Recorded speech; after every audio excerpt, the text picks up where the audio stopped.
Bismillahirrahmanirrahim. Kita lanjutkan belajar memaknai kitab Al-Wasaya atau Wasayal Abai lil Abna. Pelajaran yang pertama. Qala al-musannifu rahimahullah wa nafa'ana bi ulumihi fid dharaini amin ya rabbal alamin.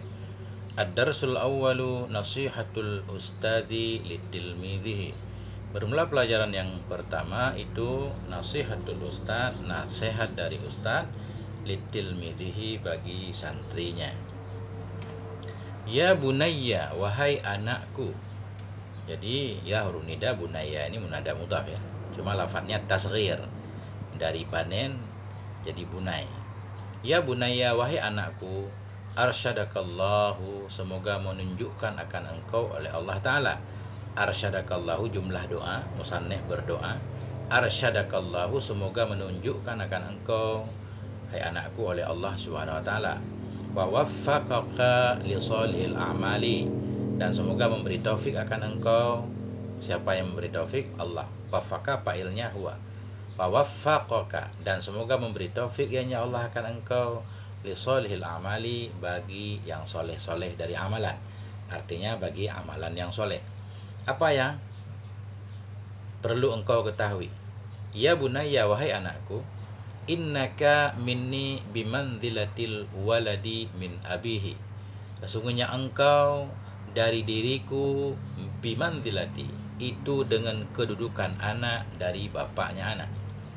Innaka, sesungguhnya engkau, minni, dari diriku, bimanzilatil waladi, dengan kedudukan anak, min abihi, dari bapaknya. Artinya wahai santri, engkau dan aku sebagai ustadzmu itu umpama ayah dan anak. Itu. Engkau dalam pandanganku itu seperti anak rohani lah bahasa kita ya. Yasurruni an araka sahihal binyati. Yasurruni, membuat senang akan aku, an araka, oleh bahwa aku lihat akan engkau, sahihal binya, akan yang sehat badannya. Yasurru fi'il mudhari', ya maf'ulnya, an ara maf'ul yasurru. Kemudian ara ini maf'ulnya dua, kaf satu, sahiha maf'ul kedua.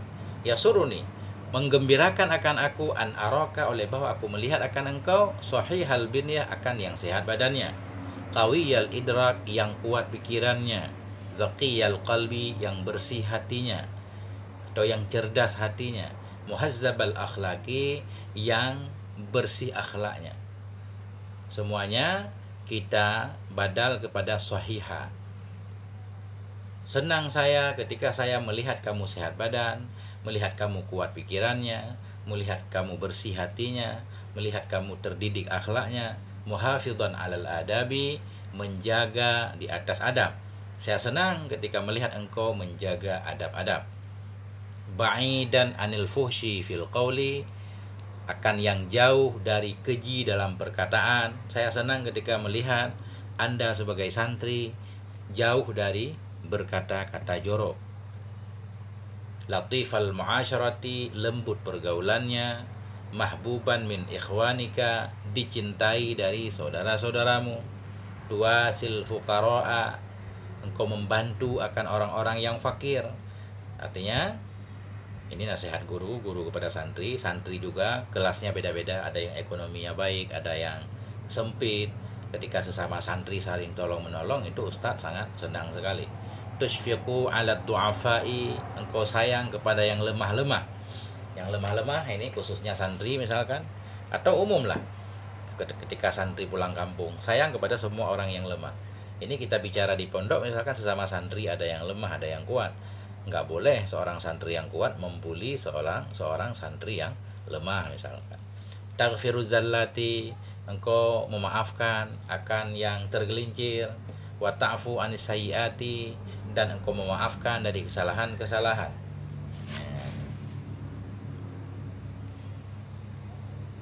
Atau boleh juga qawiyal idrak misalkan, kita atah kepada sahiha, huruf atahnya kita takdirkan ya. Sahihal binyati wa qawiyal idraki wa zakiyal qalbi, boleh.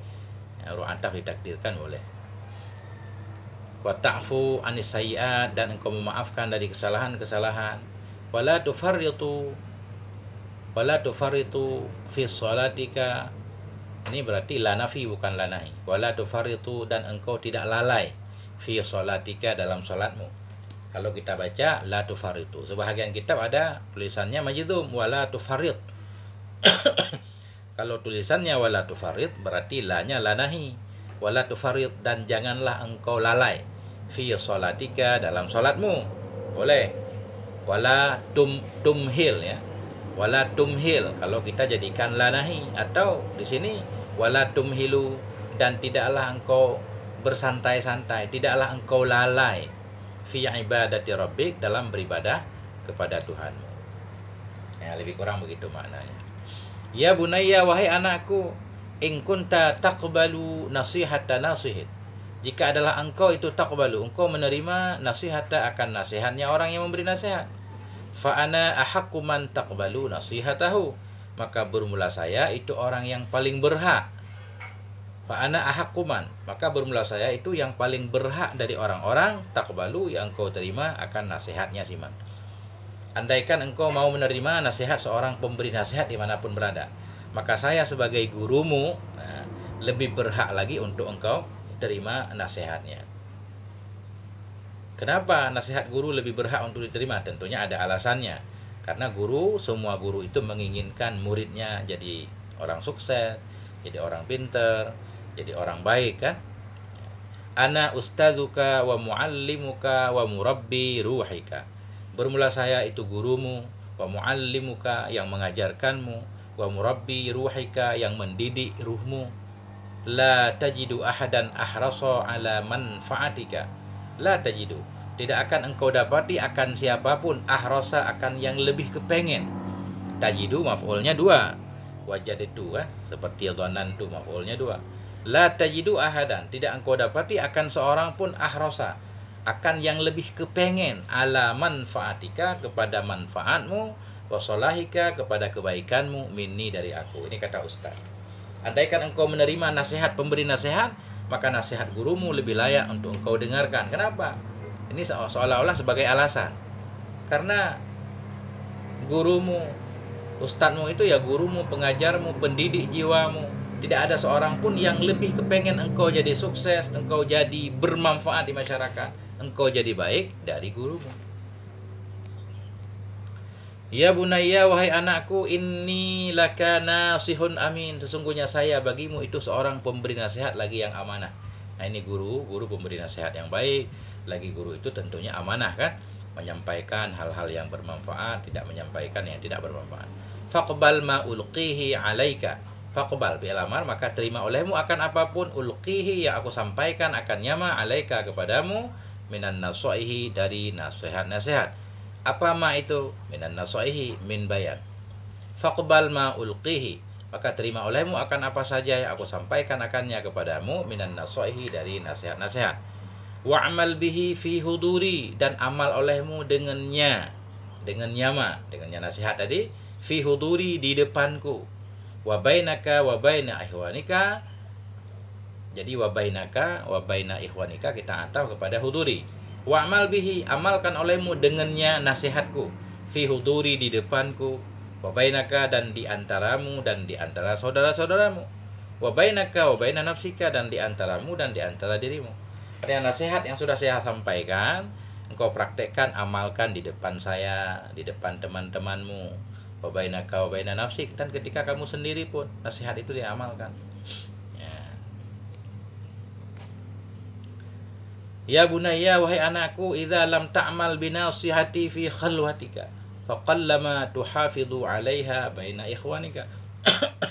Wahai anakku, idza lam ta'mal, bila engkau tidak mengamalkan binasihati dengan nasihatku, fi khalwatika, dalam kesendirianmu, faqallama, maka jarang sekali, tuhafidhu, engkau jaga, 'alaiha, di atasnya nasihat, baina ikhwanika, antara teman-temanmu. Artinya nasihat dulu harus diamalkan ketika sendiri. Kalau sudah melekat pun di depan khalayak ramai pun, itu dengan otomatis akan terjaga akhlaknya.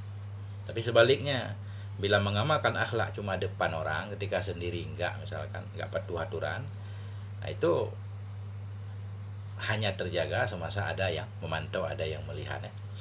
Nah, cuman ini rada aneh dikit. Biasanya kalau secara zahir kita amalkan, Secara batin kita amalkan, secara zahir pasti. Tapi kalau secara zahir di depan guru kita khusyuk taat, ketika sendiri belum tentu. Tapi di sini justru malah kita pahami sebaliknya. Apabila engkau tidak mengamalkan dengan nasihatku di dalam kesunyianmu, ketika kamu sendiri kamu tidak mempraktekkan nasihat. Faqallama, jarang sekali. Tuhafidhu, engkau menjaga di atasnya nasihat di antara teman-temanmu. Bisa juga ya.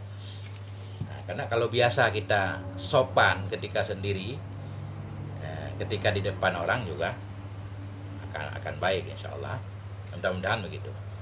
Qalla fi'il madhi. Qalla fi'il madhi. Cuma dia nggak perlu kepada fa'il.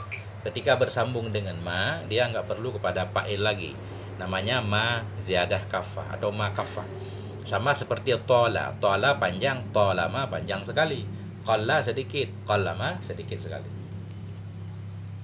Ya bunayya, wahai anakku, idza lam tattakhidni qudwatan fabiman taqtadi. Wahai anakku, apabila tidak engkau jadikan aku akan teladan.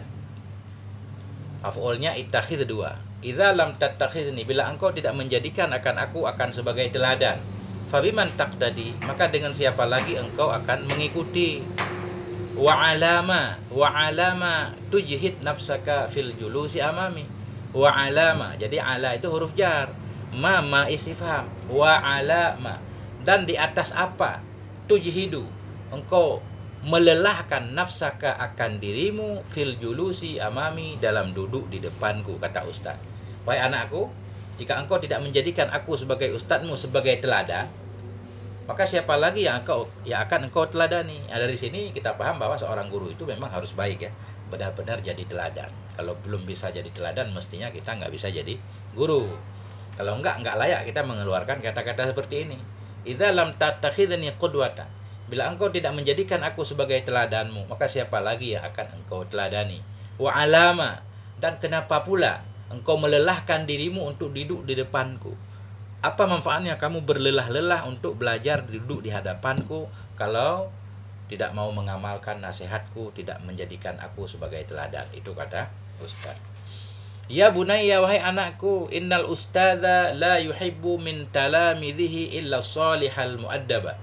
Wahai anakku, sesungguhnya ustadz itu la yuhibbu, tidak suka ia min talamidhihi, dari murid-muridnya, illa salihah, tidak mencintai ia dari murid-muridnya, illa salihah, kecuali yang soleh, al muaddab, lagi yang penuh adab. Jadi santri banyak. Santri yang dicintai oleh ustadz biasanya ya santri yang soleh, yang beradab. Fahal yasurruka ayyakuna ustazuka wa murabbika ghairu radin anka. Maka apakah membuat senang akan engkau? Yasurruka, maka apakah membuat senang akan engkau ayakuna, oleh bahwa adalah gurumu, wa murabbika, dan pendidikmu itu ghaira, khabar yakunu, itu tidak ridha kepadamu, wala tami'in, dan tidak kepengen, tidak tamak, fi salahika, dalam kebaikanmu. Tentunya santri nggak pengen. Ada nggak santri yang pengen bahwa ustadznya, gurunya nggak senang kepada dia, nggak pengen untuk kebaikan dia? Nggak ada. Kalau ada, itu santri yang nggak bisa disebut santri. Dan juga bila seorang guru senang kepada muridnya, maka dia akan menyampaikan ilmu dengan penuh keikhlasan, berusaha semaksimal mungkin untuk membimbing muridnya agar mencapai tujuannya. Tapi ketika guru sudah nggak senang kepada murid, maka dia mengajarkan hanya sebagai tugas saja, tidak ikhlas atau tidak serius agar muridnya benar-benar paham. Disinilah letak perlu ridhonya guru. Ya bunayya, wahai anakku, inni wahibbu lakal khaira, sungguhnya aku itu wahibbu, aku suka untukmu akan kebaikan, aku pengen kamu selalu dalam kebaikan. Fasa'idni ala isalil khairi ilaika, maka bantu olehmu akan aku, ala isalil khairi, kepada menyampaikan kebaikan kepadamu, bil ta'ati wal imtisal, dengan cara taat, wal imtisal, dengan cara melaksanakan, lima amruka, bagi apapun yang aku perintahkan engkau, dengan nyama mimma karimil akhlak, dari kemuliaan akhlak.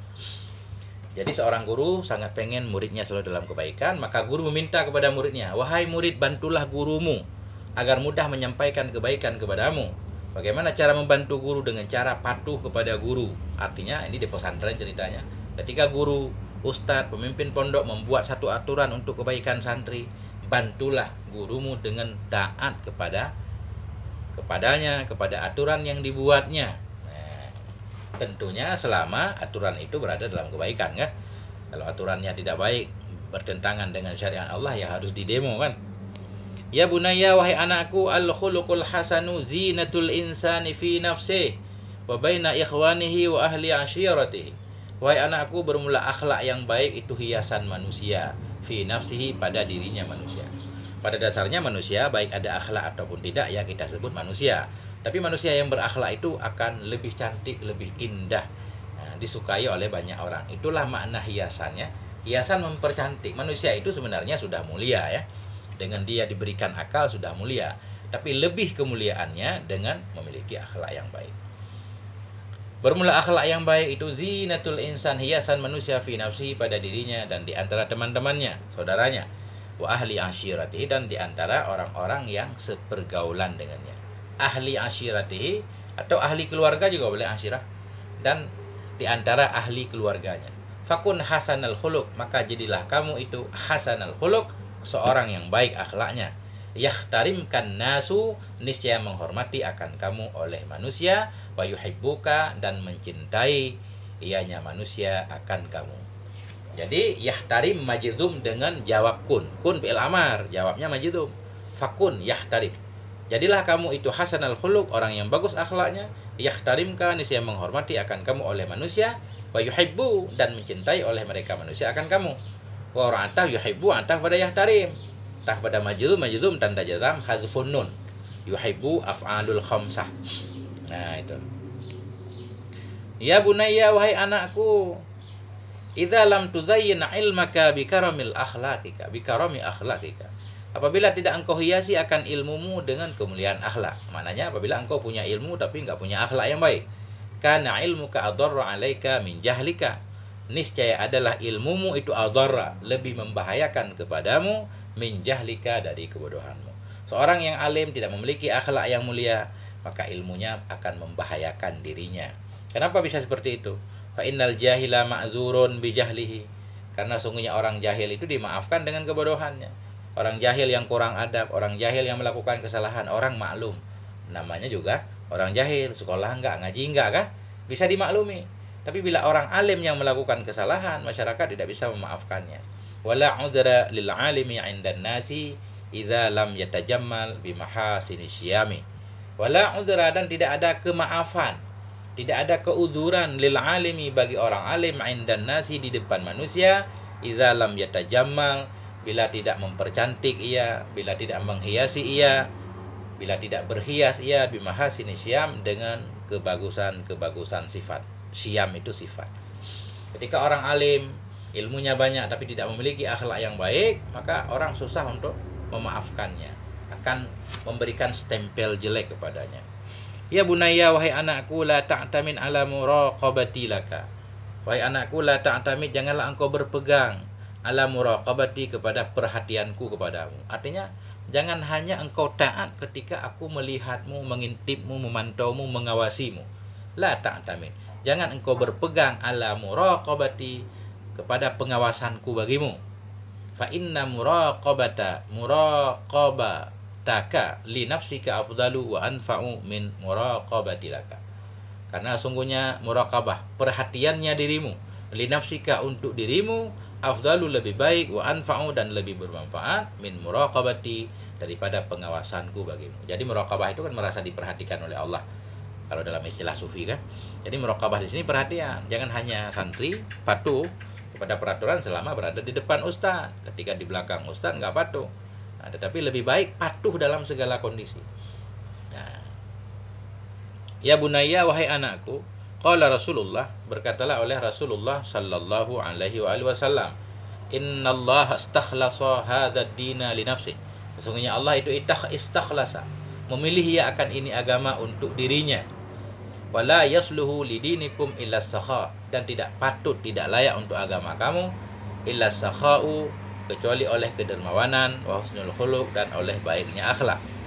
Ala, ketahui olehmu, fadzayyinu dinakum bihima, maka hiasi olehmu akan agama kamu bihima, dengan keduanya, kedermawanan dan baik akhlak. Artinya di sini beliau membawakan hadis ini untuk menunjukkan bahwa memang anjuran berakhlak. Di antaranya akhlak di sini dermawan itu akhlak, baiknya akhlak di sini akhlak. Zayyinu, hiasi olehmu akan agama kamu bihima, dengan keduanya, kedermawanan dan baiknya akhlak. Di sini ada sedikit ta'liq katanya hadis ini hadis lemah ya. Dhaifun jiddan. Bahkan ada yang bilang palsu ya. Tapi maknanya benar. Karena agama ini nggak akan tegak melainkan dengan kedermawanannya para orang-orang kaya, dengan bagusnya akhlak pengikutnya kan. Ya, habis lah. Wallahu alam bisawab wa ilaihil marji' wal ma'ab. Sallallahu ala nabiyina Muhammad wa ala alihi walhamdulillahi rabbil alamin.